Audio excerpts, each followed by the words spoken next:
যত্ন তাকেই বলে যা স্বাধীনতার স্বাদ দেয়। শিকল দিয়ে বাঁধলে তাকে ভালোবাসা কে কয়? অতিরিক্ত অধিকার যখন খাঁচা হয়ে ওঠে ভালোবাসার ফুল, তখন অভিমানে ঝরে পড়ে। প্রকৃত যত্ন মানুষকে স্বাধীনতা দেয়, বন্দি নয়। যখন ভালোবাসা অধিকারের নামে শিকল হয়ে ওঠে, তখন সে সম্পর্ক দমবন্ধকর মনে হয় এবং ভালোবাসা ধীরে ধীরে শেষ হয়ে যায়। পরিমাণ মতো ভালোবাসা সম্পর্ককে নতুন জীবন দেয়, কিন্তু অতিরিক্ত ভালোবাসা বন্যার মতো সব কিছু নষ্ট করে দেয়। তাই সঙ্গীকে যতটা সে সুন্দরভাবে গ্রহণ করতে পারে, নতবা সেই ভালোবাসাই তার কাছে বোঝা হয়ে দাঁড়ায়। চাঁদের আলো ভালো লাগে, সূর্যের তেজ নয়।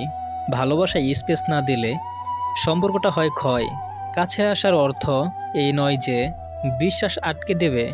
অতিরিক্ত ভালোবাসাই একদিন দূরত্বের কারণ হবে।